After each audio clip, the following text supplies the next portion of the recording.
The saddest thing about the latest example of people whipping up Jew haters here is that our arts bureaucrats are actually funding two of the people doing it. Matt Chun, who does watercolours for children's books, and feminist Clementine Ford, angry feminists, have helped to circulate on social media the names of 600 Jews they claim are secretly trying to silence critics of Israel. Now, already some of those Jews have been threatened, moved house for fear. That's already sick enough.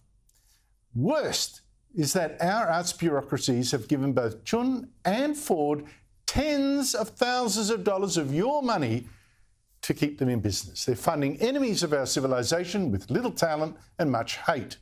Now, Chun, for instance, also makes money by selling pictures of a burning police car. He claims so-called Zionists is outing are parasitic upon progressive spaces and says Zionists are thoroughly racist and thoroughly anti-Indigenous.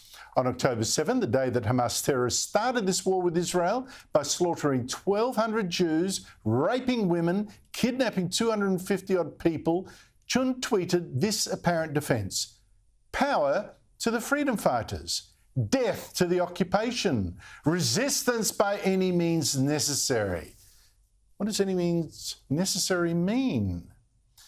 But he doesn't just hate Israel. On the taxpayer-funded liminal site, he has claimed white supremacy remains at the core of the Australian state. He's also tweeted that the Albanese government is a violent colonial regime, that Liberal voters are racist dogs, and the US the greatest threat to peace. It's amazing. Yet Creative Australia, our top funding body, last year gave Chun $42,000. Victoria State Library made him its Children's Literature Fellow. Create New South Wales gave him a share of $187,000, a government grant there. And the state funded for a Centre for Contemporary Asian Art named him its Emerging Writer. Writers Victoria last year even gave Chun money to do a children's book about the supposed enslavement of Pacific Islanders in colonial Australia. I mean, seriously, what are our arts bureaucrats funding with our money? And when will the arts ministers in this country say stop? Joining me is the panel, Liberal MP Garth Hamilton and Stephen Chavura, author and senior lecturer in history at Campion College. You know, Steve, we always get these arguments, don't we? You know, well, you can't interfere with freedom of speech and all, and particularly the arts. You can't second guess the artists and make. But seriously, why should I pay artists like this? Let them earn their own crust and see how far they get then with this hate. Well, you shouldn't pay, and you certainly shouldn't pay an artist who's borderline calling for violence with that tweet, you know, resistance by any means necessary. That is almost an explicit call for violence. And to tweet such sickening sentiments immediately after that attack on Israel, it just shows that there is simply no moral compass in this particular case. And here's the ironic thing, though. I mean, these artists often sort of fancy themselves very brave and social justice warriors. And so naturally, their object of criticism is countries like Australia and the US and Britain that are free, that are tolerant, that take in, over time, millions of immigrants who wind up living very well here, as opposed to countries like China, which imprisons hundreds of thousands, if not millions of people merely for speaking out against the regime, or countries like Saudi Arabia, even Palestinian territories which have no respect for liberal democratic rights that they themselves claim to support. But of course, all the while, these so-called bold artists are happy to hold their nose and take filthy colonial money, which of course they should not be getting by their own principles, because that money is apparently tainted.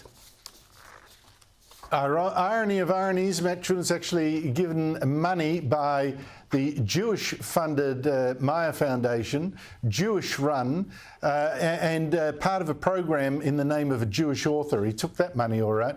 But Garth Hamilton, is there a better way of funding? Well, I think there's certainly a better question we should be asking before distributing that funding, and are these artists or are they activists? I think you can differentiate quite clearly between the two. And some of the examples that you've given, Andrew, are clearly examples of people profiting from the extreme misery of very, very vulnerable people. So, look, I don't think that society has great tolerance for this. And you're right to raise it. This isn't a question of freedom of speech. This isn't a question of artistic licence and allowing people to express themselves. This is about community standards, and I think government does have a role in that. We shouldn't just be handing out money willy-nilly because it's being applied for. I think we can ask, what is the purpose of this and does it benefit our society?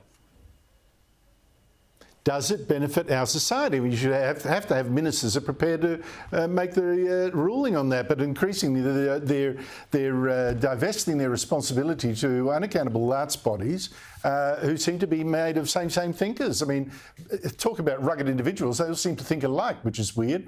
But can I just say with you, Garth, because you're upset that the NAB Bank is closing dozens of branches because customers are switching to online. Why does this upset you? I mean, isn't that market forces?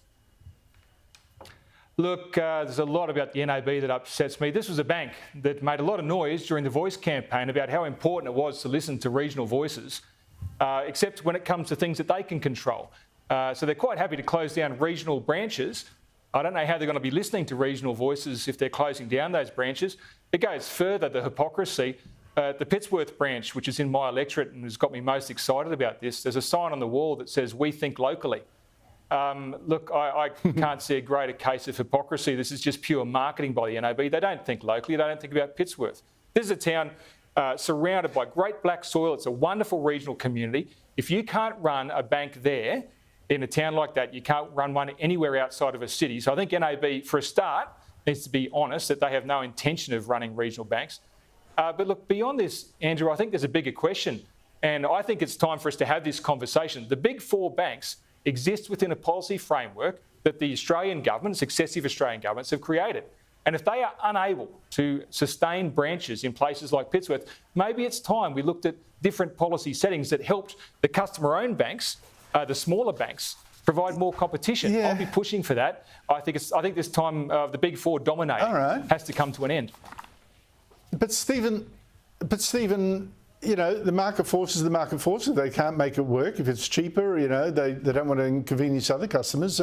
Maybe that's the price they pay, the lack of local community. Yeah, but that's a very, very heavy price. I mean, literally not being able to get to a bank in your community. And I tend to agree that this is actually a tremendous market opportunity for smaller banks to come in. And so I would actually suggest that smaller banks should really take advantage of this, not just as something that's good for the community, but as a genuine way of getting into that market. Yeah, well, maybe. I know I love my local post office in the next town. Great stuff. I love that personal touch. Garth Hamilton, Stephen Trevura, thank you both so much for your time.